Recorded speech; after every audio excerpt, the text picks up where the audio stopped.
와 민족을 위해서 기도하러 오신 여러분들을 주의 이름으로 축복합니다. 우리 하나님 말씀 같이 보도록 하겠습니다. 고린도전서 4장 1절에서 5절 말씀. 고린도전서 4장 1절에서 5절 말씀, 저와 여러분이 다 같이 한 목소리로 함께 읽도록 하겠습니다. 같이 있습니다. 사람이 마땅히 우리를 그리스도의 일꾼이요 하나님의 비밀을 맡은 자로 여길지어다. 그리고 맡은 자들에게 구할 것은 충성이니라. 너에게나 다른 사람에게나 판단받는 것이 내게는 매우 작은 일이라. 나도 나를 판단하지 아니하노니 내가 자책할 아무것도 깨닫지 못하나 이로 말미암아 의롭다함을 얻지 못하노라. 다만 나를 심판하실 이는 주시니라. 그러므로 때가 이르기 전 곧 주께서 그가 어둠에 감추인 것 그때 각 사람에게 하나님으로부터 칭찬이 있으리라. 아멘. 제가 고린도전서 설교를 한 걸 보니까 6월 13일 했더라고요. 2달이 벌써 되었어요. 1장, 2장, 3장을 저희가 살펴봤는데 오늘은 저도 그렇고 여러분도 아마 그렇고 내용이 기억이 안 나실 것 같아서 복습을 좀 하려고 합니다. 이 고린도 교회는 사도 바울이 2차 선교 여행 기간 동안 세운 교회입니다. 그리고 그 교회에 편지를 보냈는데 그 편지가 고린도 전후서입니다. 근데 놀랍게도 이 서신에는 교회에 관한 얘기가 참 많이 나와요. 목회 서신도 아닌데 이 교회 안에서 이루어지고 있는 여러 가지 일들을 많이 다루고 있습니다. 그래서 우리가 교회 생활을 하는데 또 교회를 이해하는데 아주 큰 도움이 되는 그런 성경입니다. 먼저 바울은 이 고린도 교회를 향하여 그 교회 안에 분파가 있다라고 하는 점을 매우 강하게 지적합니다. 바울파, 아볼로파, 게바, 베드로파 이런 파들이 분열되고 교회 안에 나누어져 있다는 것입니다. 여러분, 분열한다는 거, 여러분 이것은 육체의 일입니다. 그죠? 하나님의 성령의 열매와 정반대되는 일입니다. 저는 교회가 분열해가 13년 동안 싸운 교회를 알고 있습니다. 13년. 강동구에 있는 교회인데 13년 하고 6개월을 싸웠어요. 그리고 사회 법정에서 결론이 나서 그 교회가 세 군데로 갈라졌어요. 얼마나 많은 성도들이 상처를 받았을까? 부지기수로 수없이 많은 성도들의 상처를 받고 교회를 떠났어. 심지어는 신앙을 버린 분들도 있고. 여러분, 싸우는 거 보니까 교인들이 더 무섭더라. 우리는 주로 이제 그 마귀하고 싸우는데 익숙해가지고 교인들이 무서워요. 왜냐하면 부를 때 마귀를 불러요. 마귀를 부른다니까. 부르는 노래도 마귀들과 싸울지라 막 이런 거 부르면서. 교인들이 무섭더라고요. 여러분, 분열은 마귀가 제일 좋아하는 거예요. 왜냐하면 교회를 허물 수 있는 가장 좋은 수단이 분열이거든. 그래서요, 여러분 선교제 가면 그런 말을 하잖아요. 선교제 가면 모든 선교사들이 분열돼 있어. 다 분열돼 있어. 그런데 이 고린도 교회는 왜 그와 같은 분열의 문제가 생겨서 성도들이 서로 싸우고 다투고 했을까요? 바울은 그 이유를 교회 공동체가 딱 한마디로 그리스도에게만 집중하지 않았기 때문에, 그리스도에게만 집중하지 않았기 때문에. 오늘 제목이 오직 예수 그리스도인데 교회 공동체가 그리스도에게만 집중하지 않았기 때문에 우리를 구원하신 예수 그리스도께 초점을 맞춰야 되는데 그렇지 못했다는 것입니다. 그래서 바울이 계속해서 그리스도에 대해서 얘기합니다. 이런 말을 했어요. 그리스도께서 어떻게 나뉘었느냐. 나 바울이 너희를 위하여 십자가에 못 박혔느냐.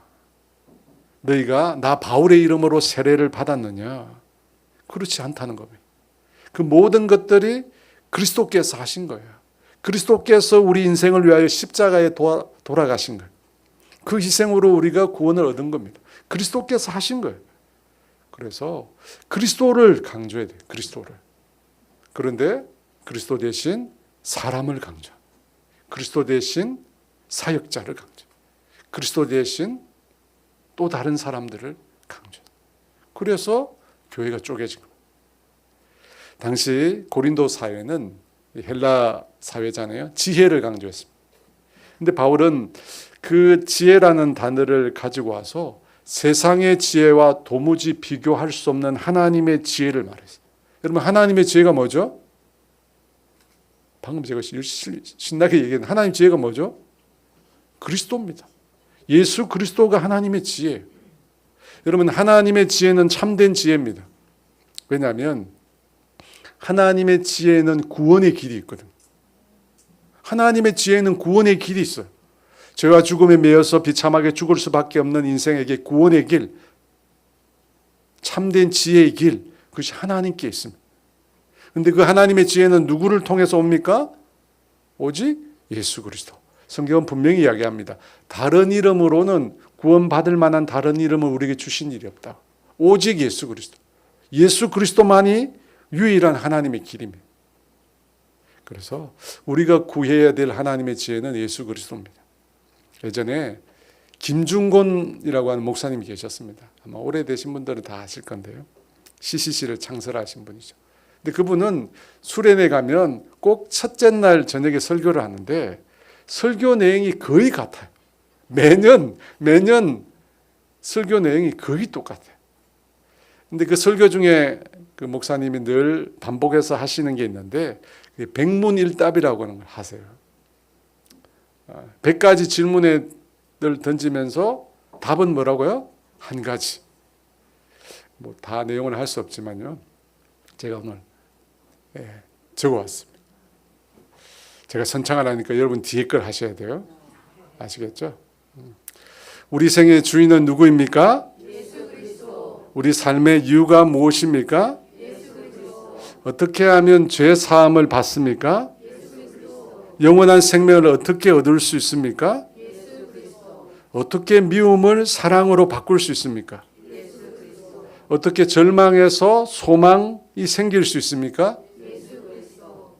병든 사람에게 전해줄 메시지는 무엇입니까? 예수 그리스도. 죽어가는 사람에게 전해줄 메시지는 무엇입니까? 예수 그리스도. 나쁜 사람이 좋게 되는 최대의 비결은 어디 있습니까? 예수 그리스도. 행복한 가정이 되는 비결은 어디 있습니까? 예수 그리스도. 좋은 아버지, 좋은 어머니가 되는 비결이 어디 있습니까? 예수 그리스도. 좋은 정치를 어떻게 할 수 있습니까? 예수 그리스도. 바른 교육은 어떻게 할 수 있습니까? 예수 그리스도. 청소년들이 새로워지는 비결은 어디 있습니까? 예수 그리스도. 사회 범죄가 감소되고 없어지는 비결은 어디 있습니까? 예수 그리스도. 부자들이 들어야 할 메시지는 무엇입니까? 예수 그리스도. 가난한 사람들이 들어야 할 메시지는 어디 있습니까? 예수 그리스도. 태어나는 어린아이가 맨 먼저 배워야 할 메시지는 무엇입니까? 예수 그리스도. 정치가들이 알아야 할 분은 누구입니까? 예수 그리스도. 죄수들이 배워야 할 분이 누구십니까? 예수 그리스도. 북한 사람이 배워야 할 분이 누구십니까? 예수 그리스도. 역사의 주권자는 누구입니까? 예수 그리스도. 어디에 생명이 있습니까? 어디에 길이 있습니까? 어디에 진리가 있습니까? 누가 우리를 최후 심판하십니까? 누가 우리를 죽음에서 부활시킵니까? 누가 궁극적으로 인류를 통치하십니까? 누가 마귀를 심판하십니까? 전 인류에게 전해야 할 복음은 무엇입니까? 누가 우리를 위하여 놀라운 계획을 가지고 계십니까? 누가 우리 젊은이에게 꿈과 희망을 주셨습니까? 민족 복음화의 비전을 누가 주셨습니까? 누가 지상 명령의 목표를 주셨습니까? 통일은 누가 시키십니까? 누가 나의 목자입니까? 불러도 지치지 않는 그분의 이름은 누구입니까? 누가 우리 삶의 진정한 주인이 되십니까? 누가 이 땅에 도움을 주십니까? 이 세상 끝까지 함께 하시는 분이 누구입니까? 누가 우리의 아픔을 아십니까? 누가 우리의 고민을 아십니까? 누가 우리의 고민을 해결하십니까? 우리를 죽도록 사랑하시는 그분의 이름은 누구십니까? 우리가 죽도록 사랑해야 될 그분은 누구입니까? 우리의 영원한 찬송의 주인공은 누구십니까? 우리가 목소리 높여 외쳐 찬양해야 할 분은 누구십니까? 같이 읽을까요? 오직 예수 그리스도만이 우리가 섬길 오래간만에 이거 속이 시원하네. 여러분, 예수님이 답이에요. 예수 그리스도가 우리 인생의 유일한 답입니다. 그래서 우리가 어디에 집중해야 되냐면 예수님께 집중해야 돼요. 예수님을 우리가 늘 바라봐야 합니다. 우리의 시선을 예수님께 둬야 합니다. 히브리서 12장 1절과 2절은 이렇게 말씀합니다. 우리 같이 읽어볼까요? 이러므로 우리에게 구름같이 둘러싼 흔한 증인이 있으니 모든 무거운 것과 얼매기 쉬운 죄를 벗어버리고 인내로서 우리 앞에 당한 경주를 하며 믿음의 주여 또 온전하게 하시는 이 예수를 바라보자. 그는 그 앞에 있는 기쁨을 위하여 십자가를 참으사 부끄러움을 개의치 아니하시더니 하나님 보좌 우편에 앉으셨느니라.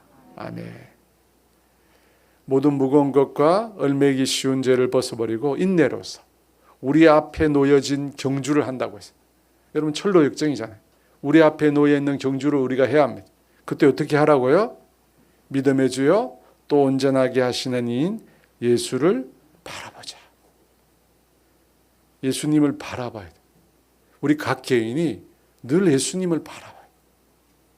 그리고 우리의 공동체인 교회도 늘 예수님을 바라봐요. 골로새서 2장 16에서 19절 말씀입니다. 같이 읽어볼까요?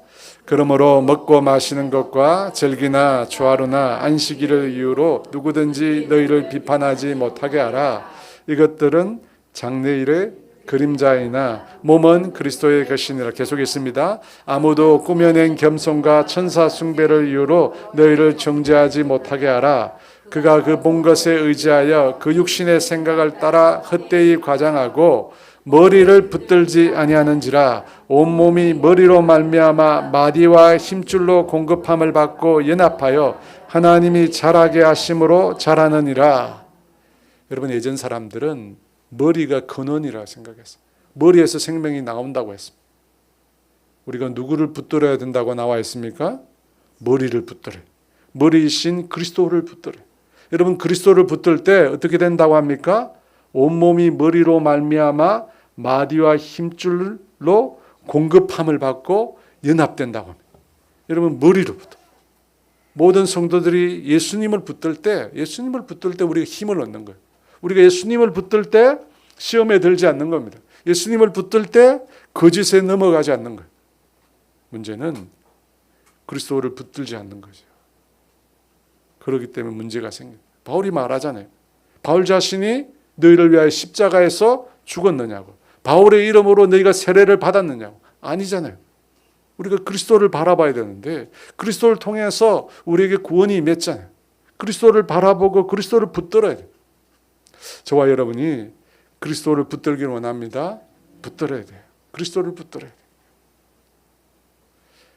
그런데 바울은 그토록 중요한 하나님의 지혜인 그리스도가 비밀이라고 합니다. 비밀. 왜 비밀일까요? 감추어져 있거든요. 모든 사람이 다 아는 것이 아니기 때문입니다.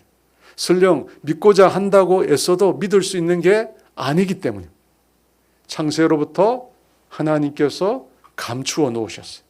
눈기만, 눈으로 보고 귀로 듣고 사람의 마음으로 생각할 수가 없습니다. 누구를 통해서 하나님의 비밀인 그리스도를 알게 됩니까? 누구를 통해서요? 성령님이죠. 그죠? 하나님의 영이신 성령님. 여러분, 성령으로 하지 않고는 하나님을 알 수 없습니다. 예수님을 알 수 없어요. 왜냐하면 그리스도와 그분의 십자가는 유대인에게는 거리끼는 것이요, 이방인에게는, 헬라인에게는 미련한 것이거든요. 믿을 수가 없어요. 그래서 성령님, 하나님의 깊은 것까지 통달하신 영이시잖아요. 진리의 영이시잖아요. 우리를 그리스도께로 인도하시는 영이시잖아요. 그 그리스도의 영이신 성령님을 통해서 그리스도께로 인도함을 받는 거예요. 여러분, 예수 믿는 것은 성령님을 통해서만 가능합니다. 여러분, 그렇게 믿으십니까? 성령님을 통해서만 가능해요. 여러분, 구체적으로 말하면 성령으로 나야 되잖아요. 성령으로 나요. 요한복음 3장에 나옵니다. 성령으로 난 자만이 하나님 나라를 볼 수 있다고. 니고데모 물었잖아요. 예수님께서 너희가 물과 성령으로 나야 하나님의 나라를 볼 수 있대요. 여러분 본다는 것은요 감각의 대부분을 말하는 거예요. 우리의 감각의 80%가 우리의 눈에 있대요. 우리가 느끼는 이 감각의 80%가 눈에 있대요.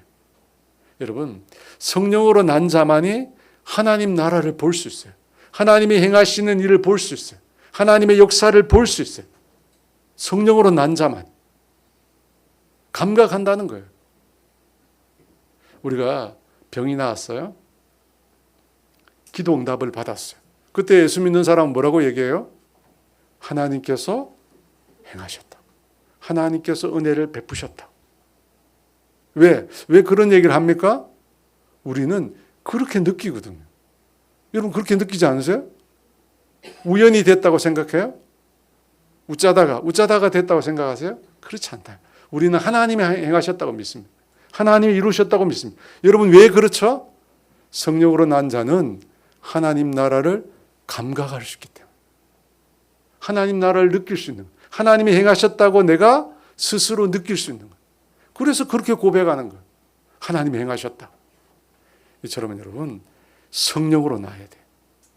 이것을 가르쳐 뭐라고 그러죠? 성령으로 난 걸 뭐라고 그러죠? 부자로 중생이라고 해요. 중생. 그죠? 육으로 난 것이 아니라 영으로 나야 됩니다.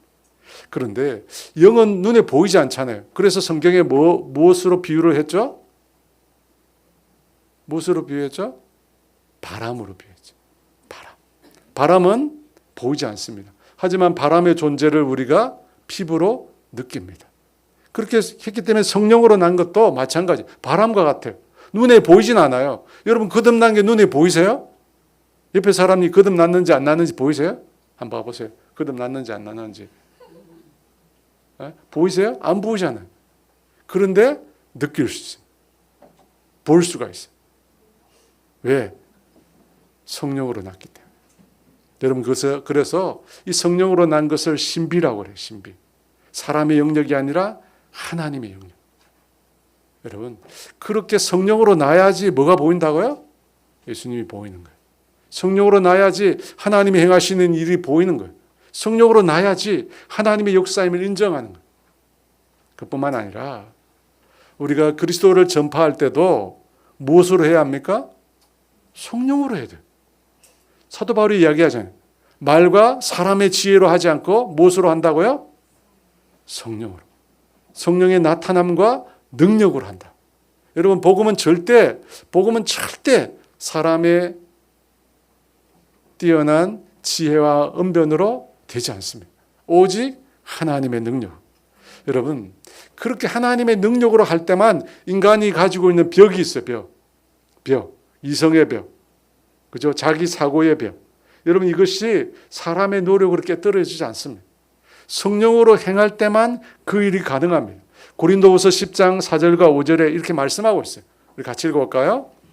우리의 싸우는 무기는 육신에 속한 것이 아니고 오직 어떠한 견고한 진도 무너뜨리는 하나님의 능력이라 모든 이론을 무너뜨리며 하나님을 아는 것을 대적하여 높아진 것을 무너뜨리고 모든 생각을 사로잡아 그리스도에게 복종하게 하니 어떻게 이런 일이 가능합니까? 모든 이론을 무너뜨리고 하나님을 아는 것을 대적하여 높아진 것들 다 무너뜨리고 모든 생각을 사로잡아 그리스도께 복종하게 만드는 거 하나님의 능력이라서 하나님의 견고한 진이잖아요. 견고한. 여러분 견고한 진이에요. 그것을 우리의 이성으로 우리의 말로 깨뜨릴 수 없습니다. 하나님의 능력이신 성령님이 하신 여러분 성령님이 하세요. 그때만 복음을 전할 수 있는 거예요. 스가랴 4장 5절과 6절 말씀 또 읽어볼까요? 내게 말하는 천사가 대답하여 이르되 내가 이것들이 무엇인지 알지 못하느냐 하므로 내가 대답하되 내 주여 내가 알지 못하나이다 하니 그가 내게 대답하여 이르되 여호와께서 스룹바벨에게 하신 말씀이 이러하니라 만군의 여호와께서 말씀하시되 이는 힘으로 되지 아니하며 능력으로 되지 아니하고 오직 나의 영으로 아멘이시죠? 여러분 하나님의 비밀인 그리스도를 아는 거 우리 힘으로 불가능해요. 성령으로 거듭난 사람이 하나님의 비밀이신 예수님을 감각할 수 있는 거, 느낄 수 있는 거예요. 그뿐만 아니라 복음을 전하는 것도. 여러분 어떻게 사람을 변화시켜요? 절대 불가능해요. 성령님께서 우리 인간이 가지고 있는 모든 이론을 다 깨뜨리셔야 돼요. 하나님을 향하여 높아진 그 교만한 생각을 성령님께서 깨뜨려야 돼요. 깨뜨려요. 그러지 않고는 불가능해요. 성령님이 깨뜨려서 모든 생각을 그리스도께로 사로잡게 하셔야 돼요. 사로잡아 오게 해야 돼요. 그러므로 여러분 성령님을 의지하십시오. 성령님을 의지하셔야 돼요. 여러분 이것이 두 번째 내용입니다. 두 번째 내용. 두 번째. 세 번째. 몇 번째까지는 모르겠습니다. 세 번째는 다시 사도 바울이 고린도 교회 분파에 대해서 말합니다. 여러분 사람들이 나누어진 것, 사람들이 분열한 것 그 밑바닥에 뭐가 있느냐면 시기와 질투가 있대요.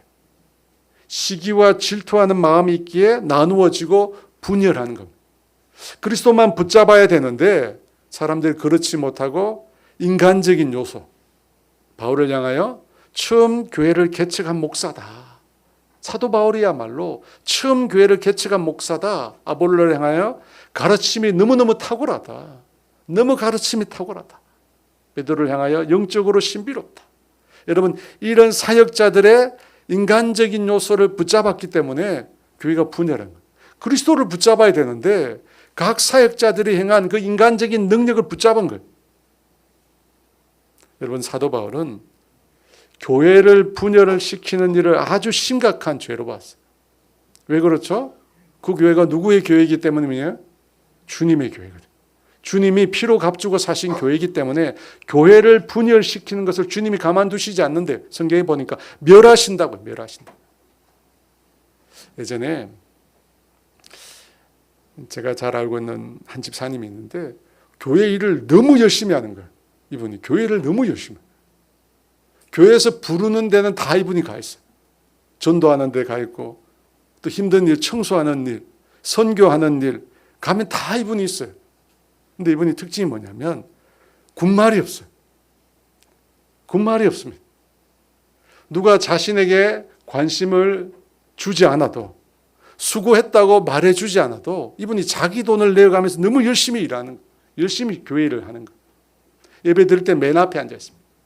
맨 앞에서 웬 남자가 손을 팍 들고 두 손을 들고 열렬히 찬양합니다. 다니엘 기도회 때 보면 나옵니다. 늘 맨 앞에 앉아 있기 때문에 나와요. 그래서 제가 궁금해서 물어봤어요. 집사님 왜 그렇게 열심히 하시냐고. 도대체 뭐 때문에 그렇게 열심히 하시냐고. 남들이 하는 뭐 두세 배 이상으로 하시니까 얘기를 물어보니까 자기 아버지가 장로님이셨대요. 그것도 수석 장로님이셨어요. 수석 장로님이라고 있어요. 수석 장로. 그런데 아버지가 목사님하고 편이 갈라져가 교회를 쪼갰대. 아버지가. 그 아버지가 돌아가시면서 회개를 하시면서 눈물을 흘리면서 아들에게 부탁을 한 거예요. 반대를 위한 반대하지 말고 목사님과 한 마음으로 교회를 충성스럽게 섬기라. 자신처럼 하지 말고 주님의 교회를 잘 섬기라고 유언을 했대. 그래서 이분이 그 유언을 받들어서 그렇게 죽을 똥 살 똥 교회를 위해서 열심히 섬긴다고 저한테 얘기를 하더라고요. 사랑하는 여러분, 무엇을 붙들어야 된다고요? 그리스도를 붙들어야 돼요. 그리스도를. 여러분 사람을 붙들면 안 됩니다. 인간적인 생각을 붙들면 안 되고 여러분 우린 그리스도를 붙들어야 돼요. 여러분 시기와 질투 여러분 이런 거 건강한 신앙 아닙니다. 어린 신앙이라고 얘기합니다. 남이 잘 되는 거 부러워하고 그것 때문에 질투하고 시기하는 거 하나님 기뻐하시지 않는 겁니다. 그러면 고린도 교회 내에 있던 분파들이 붙잡고 있던 바울, 아볼로, 베드로 여러분 누굽니까? 다 사역자라고 되어 있어요. 디아코노스. 여러분도 다 사역자예요. 신약 성경에 나오는 집사라는 직분 다 디아코노스. 봉사라는 단어 다 디아코니아. 그 디아코노스가 행하는 행위가 다 디아코니아. 원문대로 번역을 하면 섬기는 종이에요. 디아코노스. 예수님께서 식사하는 자리에서 일어나서 제자들의 발을 씻겨 주셨잖아요. 여러분 바로 그 행위가 바로 디아코노스가 하는 행위입니다. 다른 사람의 발을 씻겨 주는 행위. 그것을 위해서 주님이 세우신 주님의 종. 여러분, 그 사람이 바로 사역자예요. 저와 같은 사역자. 여러분 같은 사역자. 몸으로만 섬길 뿐만 아니라 말씀으로, 기도로, 하나님 주신 은사로 다른 사람을 섬기고 돌보고 하는 사람들. 여러분, 그 사람들이 다 디아코노스입니다. 그런데 문제가 뭐냐면 사람들이 그들이 행하는 그 직무를 잘못 이해해서 사람들을 어떻게 해요? 숭배하기 시작했어요. 바울을 보면서 바울을 숭배하기 시작했어요. 아볼로를 보면서 아볼로를 숭배하기 시작했어요. 베드로를 보면서 베드로를 숭배하게 됐어요. 여러분, 그들이 행하는 모든 사역은 주님께로부터 온 거예요. 그럼 누구에게 영광을 돌려야 합니까? 주님께 영광을 돌려야 되는데 사람에게 마음을 쏟은 거예요. 여러분, 그것 때문에 잘못된 숭배에 일어난 것입니다. 사랑하는 여러분, 저와 같은 사역자들, 그리고 또 교회 내에서 여러 가지 봉사로 섬기는 사역하는 모든 분들, 여러분, 우리는 주님이 주신 사명, 은사를 따라서 주님의 몸된 교회를 섬기는 것입니다. 여러분, 그런 섬김을 행하는 사람들에게 고마워하고 감사하는 것 참 좋습니다. 참 좋아요, 여러분. 하지만 수위를 넘었으면 안 돼. 여러분, 수위를 넘었으면 안 돼. 여러분, 그 수위를 넘어서게 되면 결국 성도들과 사역자들에게 부정적인 결과를 낳게 돼요. 예전에 보니까 어떤 부목사님이 참 말씀을 잘 전하고 사역을 잘해요. 그 어느 근사님이 그 부목사에게 돈을 주라고 돈을 갖고 왔어요. 이 목사님에게 좀 섬겨줬으면 좋겠다. 돈 얼마 준지 아세요? 1,000만 원을 갖고 왔어요.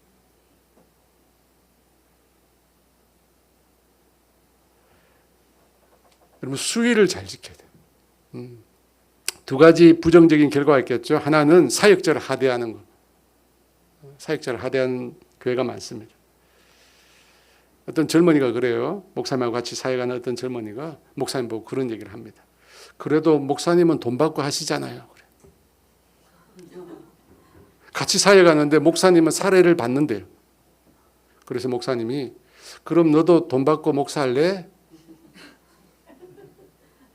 안 한대요. 여러분, 서로가 서로를 존중해야 되죠. 또 하나 잘못된 부분은 여러분 악용하는 겁니다. 성도들이 자신을 좋아하는 것을 악용하는 사역자들이 많습니다. 그게 바로 제가 여러 번 말씀드렸지만 잘못된 사역자들의 가스라이팅. 한국교회에 너무나 많습니다. 자신을 우상화하는 거죠. 성도들로 하여금 자신을 숭배하게 만드는 거예요. 여러분, 이걸 조심하셔야 돼요. 자신을 숭배하고 우상화하는 거예요. 그럼 어떻게 돼요? 그 사역자의 모든 행위는 옳은 게 되는 거예요. 자기가 항상 옳다는 거예요. 자기가 항상 옳대요. 그래서 자신의 잘못도 포장하고 정당화. 여러분, 그런 맛이 간 거예요. 여러분, 왜 그런 일이 일어납니까? 성도들의 관심과 사랑을 이용해서 자신을 우상화한 거예요. 여러분, 그 다음에 어떻게 해요? 성도들 돈을 뺐죠. 그 다음에 어떻게 해요? 성도들 몸도 빼서. 그걸 가르쳐 덴마크의 유신론적 실존주의 철학자 슈렌 키에르케고르가 그런 말을 했습니다. 잘생겼죠? 그런 짓을 하는 사람을 가르쳐 종교로 사기치는 거라고. 종교 사기꾼이라고 슈렌 키에르케고르가 그런 말을 했습니다. 사랑하는 여러분, 한국교회가 많이 아픕니다. 근데 그 이유 중에 하나는 잘못된 사역자 숭배 때문입니다. 하대도 우리나라 사람이 참 안 되는 게 이게 중간이 잘 안 돼. 숭배하거나 아니면 하대하거나 둘 중에 하나만 하더라. 존중하되 거리를 두는 것이 좋습니다. 여러분, 주님께서 사역자를 섬기는 종으로 불러주셨어요. 섬기는 사람. 그 위치를 망각하고 주님의 자리에 자신이 올라앉으면 여러분, 그것이 바로 굴림입니다. 베드로전서 5장 2절과 3절은 사역자들이 어떻게 사역을 해야 되는지 이렇게 말씀합니다. 같이 있습니다. 너희 중에 있는 하나님의 양무리를 치되 억지로 하지 말고 하나님의 뜻을 따라 자원함으로 하며 더러운 이득을 위하여 하지 말고 기꺼이 하며 맡은 자들에게 주장하는 자세를 하지 말고 양무리에 주장하는 자세에 군림하는 걸 말합니다. 주님은 본을 보이라고 했어요. 더러운 이익을 위해서 하지 말고 본을 보이라. 사랑하는 여러분, 우리가 진정으로 숭배해야 될 대상은 예수 그리스도뿐입니다. 절대 여러분 인간을 그 자리에 두지 마십시오. 그리스도께. 여러분 그러면 오직 그리스도께만 집중하고 하면 사역자가 좀 부족해도 시험이 안 됩니다.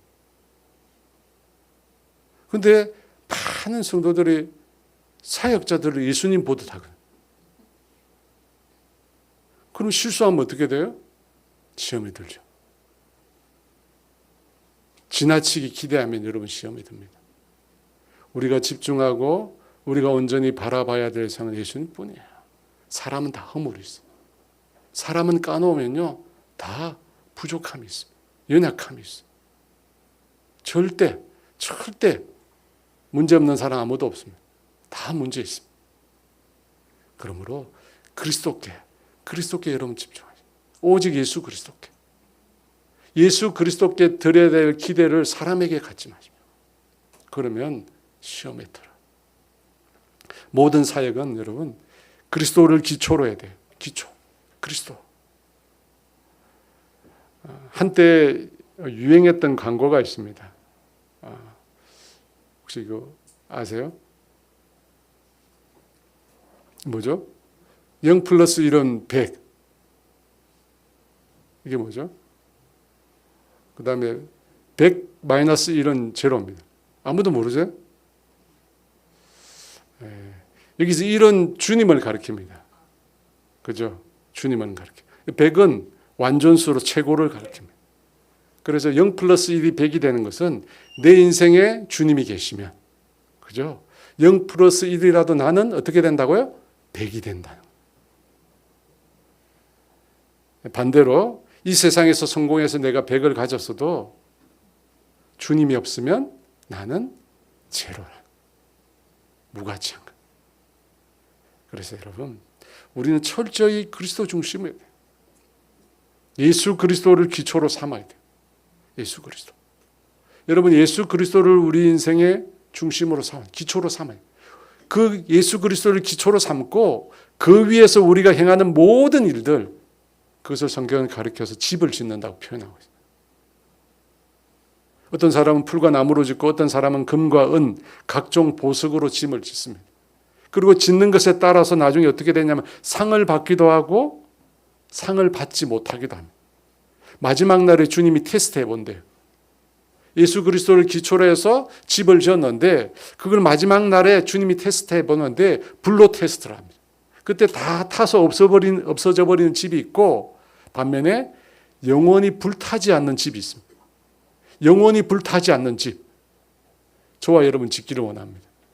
예수 그리스도를 기초로 해서 집을 지어요. 우리는. 그러면 어떤 마음으로 여러분 지어야 영원히 불타지 않을까? 어떤 마음으로? 맡은 자들에게 구할 것은 충성이라고 했습니다. 주님께서 우리에게 맡겨주신 일, 우리가 몸된 교회 지체로서 행해야 될 일, 여러분 그것에 있어서 중요한 게 뭐냐면 충성이에요. 충성. 사람의 눈, 속임만 하려고 하지 않고 정말 주님이 보신다. 그 마음으로 해요.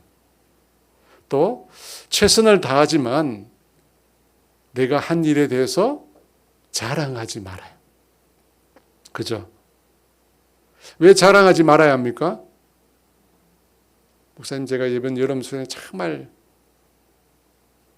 잘했어요. 선교 때 정말 잘했어요. 왜 자랑하지 말아야 합니까? 주님이 행하신 일과 주님께서 나를 위해서 행하신 일과 내가 행한 일이 비교 불가이기 때문에. 여러분, 내가 주님을 섬길 수 있는 것은 무엇 때문입니까? 나에게 은혜를 주셨기 때문이에요. 나에게 은혜를 주셨기 때문에 내가 섬길 수 있었던 거예요. 그런데 그 섬기고 난 결과를 두고 나를 자랑한다?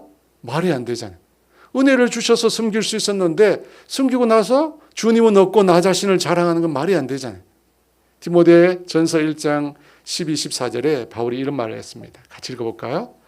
나를 능하게 하신 그리스도 예수 우리 주께 내가 감사함은 나를 충성되이 여겨 내게 직분을 맡기심이니. 계속 있습니다. 내가 전에는 비방자여 박해자여 폭행자였으나 도리어 긍휼을 입은 것은 내가 믿지 아니할 때 알지 못하고 행하였음이라. 계속 있습니다. 우리 주의 은혜가 그리스도 예수 안에 있는 믿음과 사랑과 함께 넘치도록, 우리 주님의 은혜, 믿음과 사랑과 함께 풍성하게 넘쳤습니다. 그래서 내가 구원을 얻은 거예요. 그래서 내가 주를 위해 살 수 있게 된 거예요. 여러분, 만약에 그 은혜가 조금밖에 되지 않았다면 과연 내가 주를 위해 살 수 있었을까요? 여러분, 불가능합니다. 하나님의 은혜가 풍성했기 때문에 그 풍성한 은혜를 받아서 내가 주를 위해서 살 수 있었던 것입니다. 그러므로 여러분, 자랑할 게 없습니다. 여러분, 내가 행할 수 있었던 것은 결국 하나님의 은혜, 하나님의 은혜를 주시고 하나님 나를 도와주셨기 때문입니다. 그래서 우리는 늘 무익한 종의 고백을 드려요. 뭐라고 얘기합니까? 내가 할 일을 했을 뿐입니다. 우리 따라해 볼까요? 내가 할 일을 했을 뿐입니다. 여러분, 이것이 올바른 태도예요. 제가 어제군요, 우리 교회에서 오랫동안 너무나 말없이 잘 섬기는 집사님이 계세요.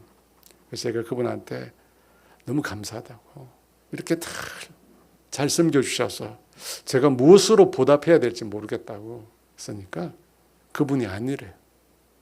자기가 주님을 위해서 주님의 몸인 교회를 사랑하는 마음으로 했대. 그 말에 참 감동이 되더라고요. 사랑하는 여러분, 우리가 행할 수 있었던 것은 우리가 받았기 때문에, 주님께로부터 받았기 때문에, 주님께 받았기 때문에 우리가 행할 수 있는 거예요. 만약 여러분 받은 게 없으면 어떻게 해요? 못해요. 여러분, 교회 일은 내 힘으로 할 수 있는 게 아니에요. 교회 일은 여러분 하나님이 주신 힘으로 해야 돼요. 영적인 충만함을 가지고 해야 돼요. 하나님의 은혜, 하나님의 사랑으로 해야 돼요. 여러분, 그렇게 하지 않으면 나중에 뭐가 되죠? 나중에 항상 문제가 터져요. 주님이 주신 은혜가 있어야 돼요. 여러분, 수련을 앞두고, 그래서 우리가 금식하는 거잖아요. 선교를 앞두고 우리가 금식하는 이유가 뭐예요? 하나님 내게 은혜를 달라고, 하나님의 사랑을 부어달라고, 그래서 그 사랑으로 그 은혜로 내가 행하게 해달라고. 여러분, 그래서 우리가 금식하는 거 아니에요? 그래서 기도하는 거예요. 받은 은혜가 있어야 돼요. 받지 않으면 여러분, 우리가 항상 시험이 돼요. 여러분, 내일 모레 또 주일날 우리가 여기 계신 분들 많은 봉사하잖아요. 어떻게 해야 돼요? 기도해야지. 하나님 내게 은혜를 주십시오. 하나님 주의 사랑을 내게 베풀어 주십시오. 하나님 나에게 부어주세요. 내가 그 사랑으로 행하기를 원합니다. 여러분, 교회는 그렇게 하는 거예요. 내 힘으로 하는 거 아닙니다. 하나님 사랑을 부어주세요. 끄떡끄떡 하시는 분이 많네요. 찬양팀이 많네요. 찬양팀이. 여러분, 받은 은혜로 하는 거예요.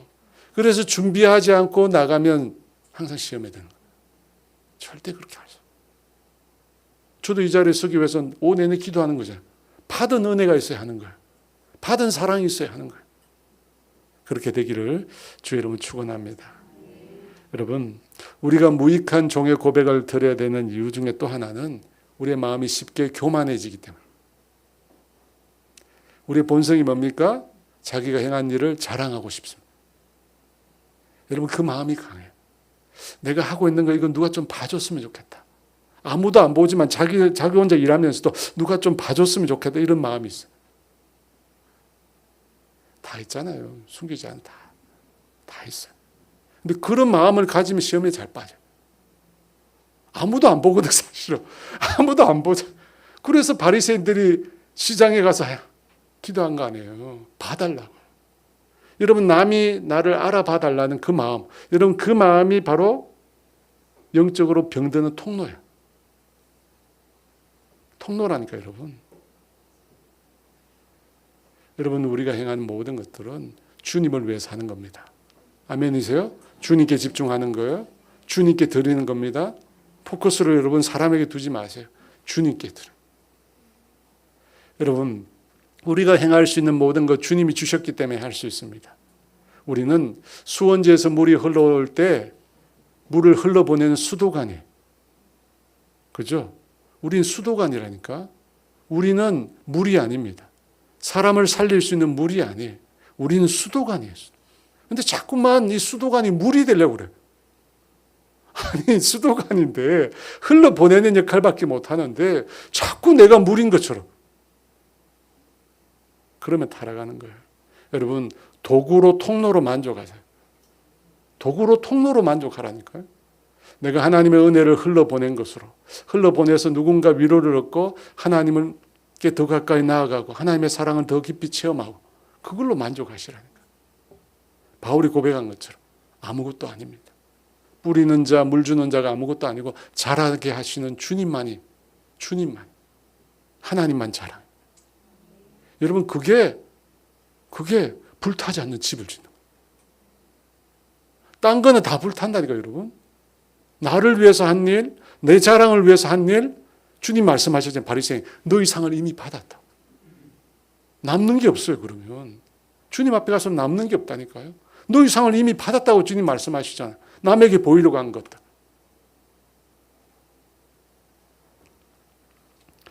이것이 1장에서 4장, 3장까지 내용입니다.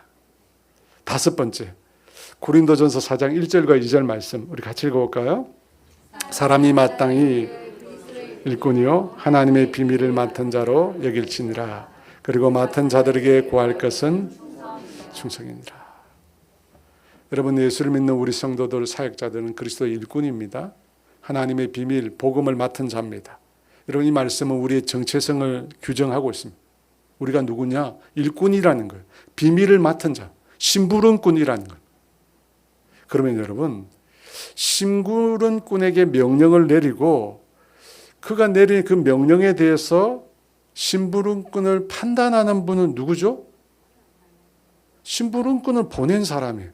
여러분, 다른 심부름꾼이 아니잖아요. 심부름꾼에게 명을 내린 사람이에요. 그분이 그 명령에 대해서 판단하는 겁니다. 그런데 주님의 심부름꾼을 그 옆에서 판단하는 자들이 있대요. 그 다음 말씀 3절에서 5절 말씀 같이 읽어볼까요? 너에게나 다른 사람에게나 판단받는 것이 내게는 매우 작은 일이라. 나도 나를 판단하지 아니하노니 내가 자책할 아무것도 깨닫지 못하나 이로 말미암아 의롭다 함을 얻지 못하노라.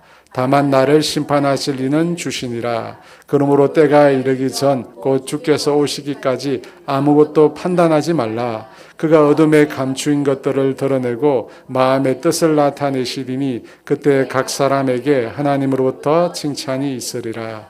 여러분, 제일 많이 나오는 단어가 판단이라는 단어예요. 이 말은 심판이라는 뜻을 갖고 있습니다. 그러니까 3절 이하에서 바울은 자기가 시기 질투하는 사람이 아니라 시기 질투를 당하는 입장에서 말을 하고 있는 거예요. 시기 질투를 당하고 있어요. 너에게나 다른 사람에게 판단받는 것이라고 얘기해요. 그러니까 바울과 바울을 따르지 않는 다른 파당에 있는 사람들이 바울에 대해서, 그리고 그를 따르는 사람들에 대해서 판단한다는 거예요. 마치 하나님인 것처럼 판단한다. 근데 그것에 대해서 바울이 어떻게 한다는 거예요? 개의치 않겠다는 거예요. 다른 사람이 나에 대해서 판단하는 것에 대해서 내가 개의치 않겠다는 거예요. 여러분, 참 안타깝게도 인간은 끊임없이 사유하는 존재. 여러분 동의하세요? 끊임없이 사유해요. 그래서 끊임없이 사유를 멈추기 위해서 멍 때리기 대회가 있는지 모르겠는데, 인간은요, 가만히 있으면 끊임없이 생각해요. 어떤 상황이나 사람에 대해서 아무 생각을 안 나는 게 아니라 자기도 모르게 자꾸 생각이 나잖아요. 여러분 그렇지 않아요? 저만 그런가? 오늘 제가 말씀을 전하잖아요. 듣는 여러분은 설교에 대해서 뭔가 생각하잖아요. 저거는 옛날에 들었던 말씀인데 오늘 왜 제가 어렵게 얘기하시나 막 자꾸 생각하잖아요. 이게 자연스러운 거예요, 인간에게는. 근데 문제는 뭐죠? 이런 생각을 우리가 하게 되는데 나와 의견이 다른 반대에 있는 사람들에 대해서 좋은 생각이 납니까? 아니면 부정적인 생각이 납니까?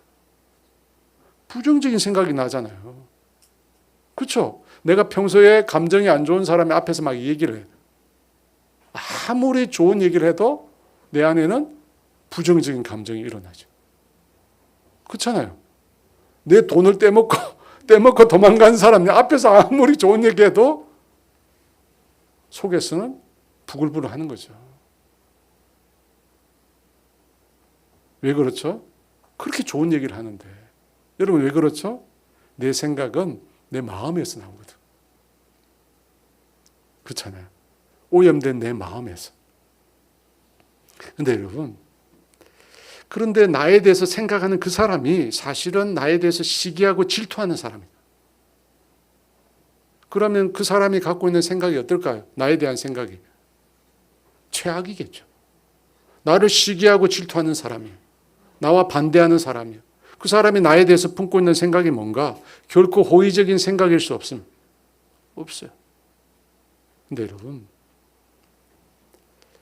신실한 마음으로 주님을 내가 섬겨요. 그런데 나를 시기 질투하는 무리들이 있어요.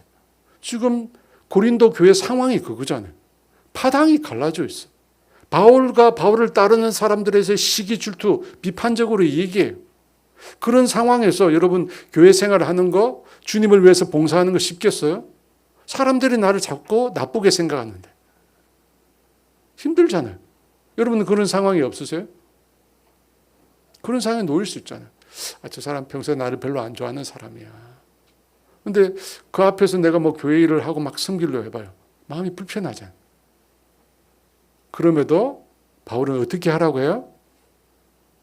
사람의 판단에 흔들리지 마라. 사람 때문에 움츠려들지 말라는 거예요. 다른 사람이 너에 대해서 무슨 얘기를 해도 그것 때문에 낙심하지 말라는 거예요. 뭘 바라보라는 거예요? 주님 바라보는 거예요. 오늘 주제가 그게요. 주님 바라보는 거예요. 주님 바라보는 거예요. 주님을 안 바라보기 때문에 이렇게 힘든 거예요. 여러분 이번 주일에도 제가 말씀을 전하겠죠. 사울왕이 하나님의 명령을 어깁니다. 이유가 뭐죠? 다른 사람들 때문에, 백성들 때문이에요. 백성들 때문에, 백성들을 의식했기 때문에 하나님 말씀을 그대로 지키지 않아요. 여러분, 우리의 가장 무서운 적은 마귀입니다. 근데 때로 우리의 가장 무서운 적이 있어요. 누구예요? 우리 옆에 있는 사람. 특별히 나를 별로 좋아하지 않는 사람. 나와 파당이 갈라져 있는 사람. 그 사람이 우리를 제일 힘들게 해요. 그렇지 않나요? 그런 사람은 한 교회 같이 생활해. 한 교회 같이 생활해. 얼마나 힘들겠어요. 여러분은 다 좋아가지고 원수가 없나 봐요. 우리 교회 안에 있을 텐데. 있잖아요. 힘들잖아. 그 사람 자꾸 의식이 돼. 먼 길을 결정하고 생각할 때 그 사람 자꾸 생각나. 근데 주님이 뭐 어떻게 하라고요? 하나님만 바라봐라. 하나님만 바라봐라. 사랑하는 여러분, 사람의 판단은 틀릴 때가 많다 적다? 다 아시네. 다 아시네. 여러분 사람의 판단은 맞을 때가 별로 없어요. 왜? 우리는 우리 내면을 모르잖아요. 그 사람의 내면을 모르거든요. 그 사람의 의도를 몰라요. 그 사람의 마음의 동기를 몰라. 그러니까 사람의 판단은 틀릴 때가 대부분이에요. 사람들은 자기가 보고 싶은 대로 봐요. 그 사람을 내가 이해하고 바라보는 게 아니라 내가 보고 싶은 대로 봐. 진정 하나님의 마음을 가지고 하나님의 생각을 가지고 각 사람을 대하는 사람, 여러분 죄송합니다만 많지 않아요. 그러니까 너무 사람 의식하지 마. 사람 두려워하지 마. 하나님 바라. 하나님. 왜? 종국에 나를 심판하시고 나를 테스트하실 분 주님이시잖아요. 여러분 그 옆에 있는 사람이 아니에요. 왜 옆에 있는 사람 때문에 우리의 신앙을, 우리 신앙생활을 힘들게 해요? 주님을 바라봐요. 주님을 바라봐요. 누가 그런 말을 하더라고요. 사람에게 충성하지 않는다. 많이 들어보셨죠?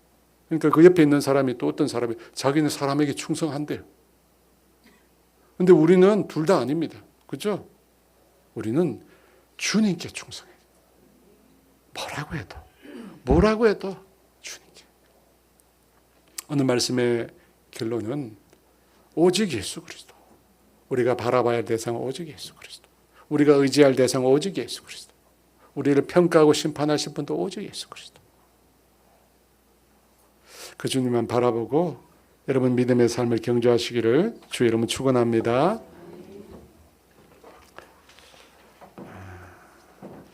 231장 이 땅에 오직 주밖에 없네. 찬양할까요?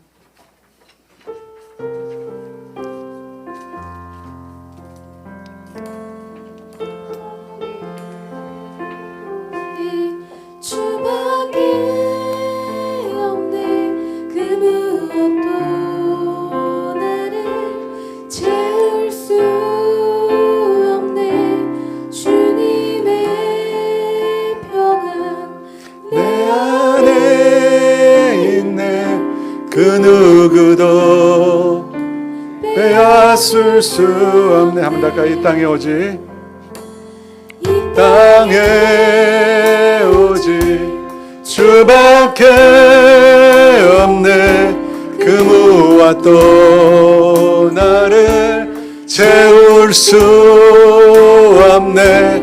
주님의 평안 내 안에 있네.